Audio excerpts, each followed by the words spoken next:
Right, well, hello everyone, welcome back to the trousers. So we are taking a break from the shirt, where the only all that's left on the shirt is the kind of very fine detail pass, and we're going to go ahead and look at the trousers once again. Now you see here, I've expanded my list of references yet again. It's just the same one for last time with the shirt. I don't actually know why the trousers are bigger pictures, but anyway, never mind. Essentially what we're going to do now is we're just going to go through and check the formation of the trousers. Have we got all the features in there that we would like to have, etc, etc, and is there any more that we can sort of add? And the answer to that is certainly yes, there's more that we can add to it. Now if I just expand this very quickly and talk about what's going on here a little bit, we've got a lot of different trousers here. So a lot of the focus of these references have been the folds around the kind of waist and crotch area, and also how they form into boots. Now you can see here there's various different fabrics, from jeans and denim to, you know, different other kind of fabrics as well. And you can see that the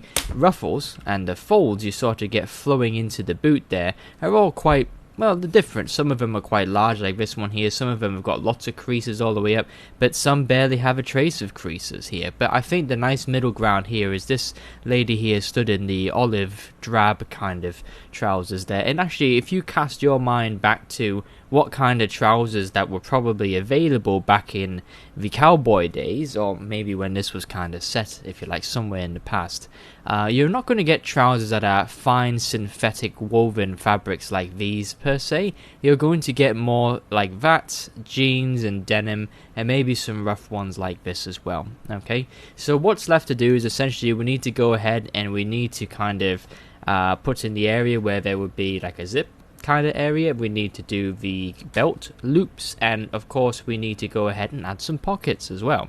Okay, all those features we had left outside of Marvel's Designer by the intention of basically going in here and adding them in. Okay, now it's going to be nothing extravagant in terms of, you know, we don't want the pockets to be big and bulgy or anything like that. We're just going to show that they do exist and there's a presence of them there. So if we look at a pocket like that, that's kind of what I'm looking just to represent here in the 3D model. It's just like a raised sort of level. It's not going to be floppy or anything, especially because it's kept in check by a lot of the equipment she wears. So if we solo this out for now, we've got our trousers there. Let's just check what subdivision level we're on. We're on the highest. I'm going to go down to the second subdivision level, which is roughly 26,000 active points, and I'm just going to find here is I'm going to find basically the kind of middle line. There's a very kind of badly drawn, but the middle line is sort of there for the trousers, and that's where the kind of pockets generally tend to sit. They'll sit over here somewhere. Okay, so just try and mask out an area that you feel would be good for where the pockets are. Make sure they're not too far forward. Okay, maybe something like that might be pretty good. I might actually move my pockets just slightly back a little bit like that. And of course, you can use symmetry. So press X, transform, local symmetry. Just kind of paint in a pocket there with the mask tool and see if you're happy with that, where that is. That looks okay to me, especially in the low kind of pixelated version that we've got at the moment now. Okay, so what we want to do is let's go ahead and we'll remember where that is. We'll just kind of paint in like a pointy D, if you like, if we're going for this style of pocket here. Okay, and we're not going to do an extraction per se. We're actually just going to use the clay build-up brush, and you know the clay build-up brush is very good at building volume, so we'll just kind of artificially create volume here. Okay, what that's going to do is it's basically going to raise this area here. And then before we smooth it out or anything, let's just trim dynamic that back down so we get this kind of, what's the best, you can sort of see there, it's kind of cropping up a little bit, it's just sticking out, but it's not sticking out like a mount, it's like a mountain, it's a very slow, gradual gradation there. Okay, so with subdivision level 1 done, let's go to 2, and we can see that is a bit more defined now. So I actually want the highest point in the pockets to be here. So let's go ahead and we will maybe elect to use our move topological brush and just kind of change the angle there. Okay, now the sides are different, so your pocket on the other side might not be 100% identical, but honestly that's fine. And I just want to trim dynamic that back down. Okay, just so you can sort of see there, what I've done is I've just trying to put this pocket as it gets lower back down in conformity with the rest of the trousers. Okay, and then at this very small poly stage, I'm going to take my other favorite brush, the damn standard brush, twizzle it around, and I just want to come in here and basically start penciling in some lines where the pocket would be. Okay, and then I want to use the inverse and just exaggerate that edge as well. Okay, so we're starting to get some semblance of a pocket. It's not perfect just yet. Just check to make sure the other side is behaving itself, and now we can finally sort of smooth it. Okay, the thing is, when you create extra relief from like a kind of previous mesh area, if you smooth things straight away, it often ruins the new relief you just created. So it's always good to hold off on that smoothing process just yet, and then, you know, kind of do the shape you want to do it first, make the shape correct, and then smooth it. So let's just lift this up a bit. That's a bit better. Okay, let's check. I mean, this is all going to be covered by the belt anyway, so you could argue that this is not so critical.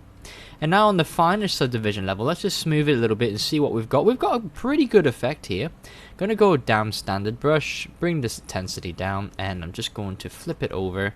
And then just using the inverse, just going to gently sort of bring it back there. You can see I'm kind of overlapping. I'm not following that top line edge that much because I'm trying to integrate it back into the original trouser mesh as much as possible.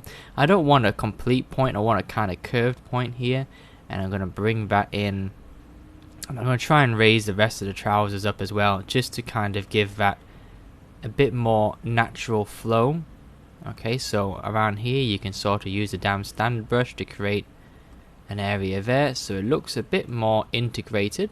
Okay, and last but not least, you can use your inflate brush just to kind of gently inflate that area there, so it looks kind of somewhat integrated back in there. And even at this stage, you can use your clay build-up brush a little bit just to kind of build that area out. Okay, let's see what the other side's looking. The other side's looking pretty good. Okay, at this point in time, to run the risk of not kind of mixing things up, I'm going to turn symmetry off because I need to trim dynamic that back down. You can see that's kind of created a bit more of a lump there than I'd like, so trim dynamicing that back down.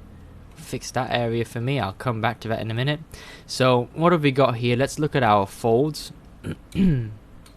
We've got some of these strokes here, so let's just kind of carry them over, but they will dissipate when they reach the pockets. They will at the very least sort of thin out.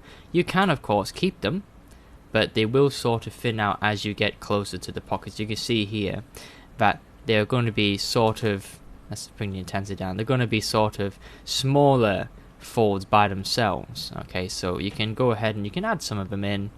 We'll just sort of do a few there. I just want to make the relief look a bit, again, uneven, as we have been doing a lot lately. Okay, and I'm going to go for this kind of fold here as well. That looks quite cool. I'm going to have a fold in there, and I'm going to have the pocket basically create its own quite sharp crease. Okay, and now with that penciled in, bring your damn standard brush back and use the inverse, and just, you know the trick by now. Let's go ahead and add some folds there, and then here we can be pretty aggressive about it. Carry that beyond, make it look like that pocket really is integrated into the trouser. And let's do a quite a deep fold here, copy that reference. Okay, now the trickiest part here is it's not so much sort of getting the pocket to integrate into the trousers. You can see we've more or less done that for this side now, but it's sort of selling the idea that there's a pocket in the first place. So now that the pocket's been sort of created, we can mask off that edge there, and essentially what we want to keep is this inside layer here, and this is where it's going to require more geometry basically, so a higher subdivision level.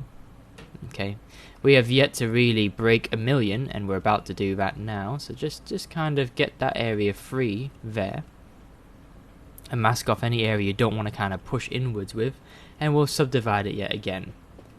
Okay, right, let's undo that. Okay, we need to do that mask again. That's annoying.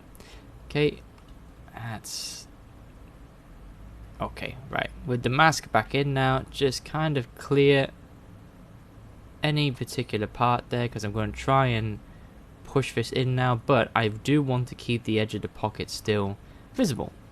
So with our standard brush now, or you could use any other kind of brush, I guess, you're just going to kind of use the inverse and push it in a little bit.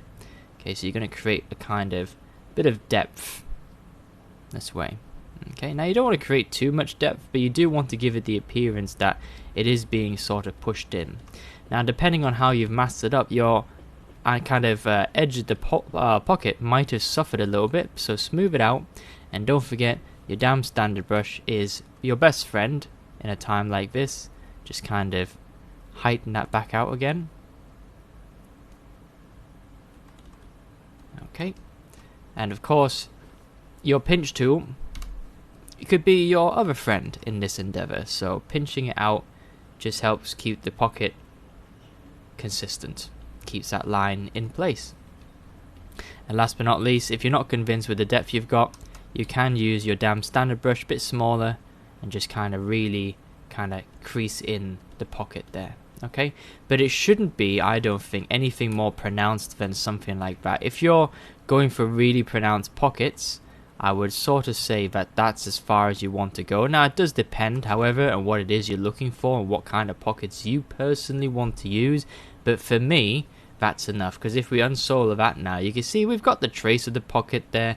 It's clipping into the belt somewhat, so to speak, but that's fine. We'll push it back in, obviously, but we can see a pocket there. So it is worth doing a pocket. Now, it's up to you guys what you think about the other side, because if your satchel, which is there, is going to be permanently there, obviously it's not a concern then, but I'm just going to go ahead and do the same thing roughly for the other side. But I do want to swap it up a little bit, make it a bit different from the other side. So what I'll do is I'll just use my damn standard brush, and I'll try and integrate that as best I can here, just the same way I've done on the other side. Okay, bring that all the way around. We haven't even added belt loops yet, so don't worry about that just yet. And now let's go ahead and we'll use this standard brush just to kind of put in some of the detail that we've lost here. Okay, so following that stroke all the way up, there we go, just kind of bringing it back in a bit, restoring those folds. And then of course, don't forget, here we want some smaller folds, just different kind of undulations, if you like, of the pocket being looser in some areas and tighter in others. Okay, and then we could go for the same thing we had on the other side, just this kind of general crease underneath that carries through and kind of marks where the pocket is. And I think it's always nice to sort of have same thing we've got on the other side there, just another crease there, and you can see there's a crease here, so we can put that in as well. That's from Marvelous Designer all the way back in the day. Okay, just leave it there for now, you don't have to carry it any further than that. We will just smooth it a little bit, and now bring your damn standard brush and just do your best to work at this low poly stage and just try and exaggerate some of those details and commit to some folds.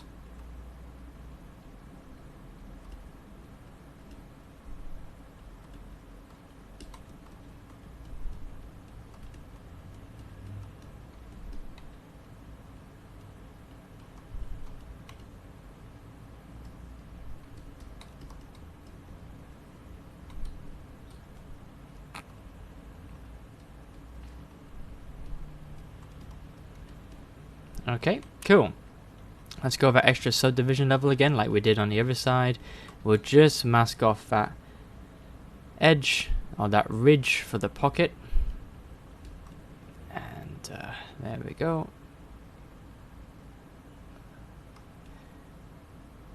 It's been a long time since I've painted any Warhammer, so my hands are a little bit shakier than I'd like them to be. No start menu, thank you. Let's just start being like, oh, do you need some help? No, I don't. I'm okay. I'm okay, thank you. Start menu. Windows 11 start menu. Okay, push all that in. Fabulous. Let's undo that and we'll just smooth it.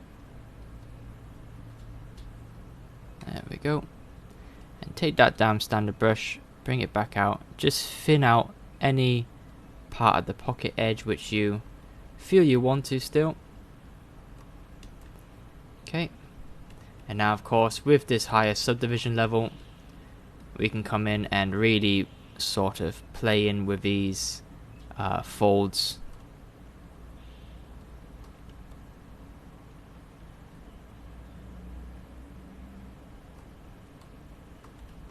Okay.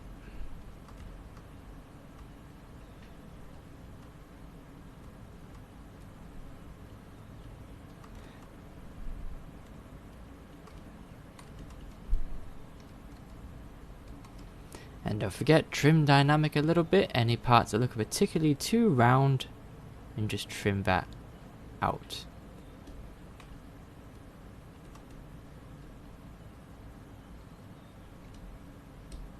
Okay, let's see. For this part here, I want to increase the size, bring down the intensity slightly.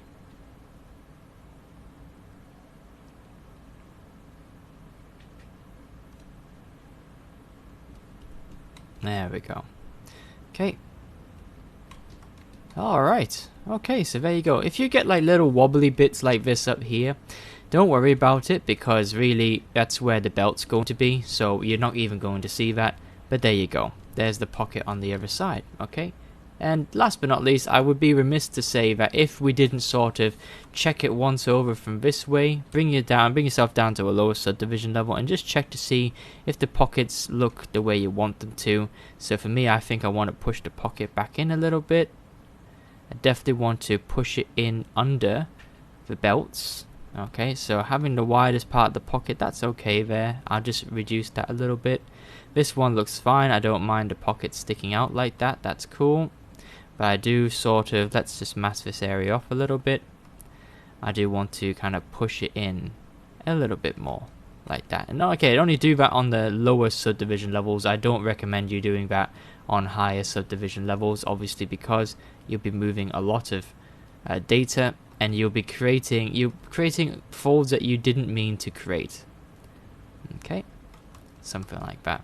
Okay, so bump it up to the highest polygonal division, and you can see, there you go, we've got some pockets in there. Okay, so that's why I wanted to leave the pockets to ZBrush, because we have a lot more control, or at least I do have a lot more control over the way pockets are made in ZBrush. I'll just change the shape a little bit here, okay, with the pinch tool.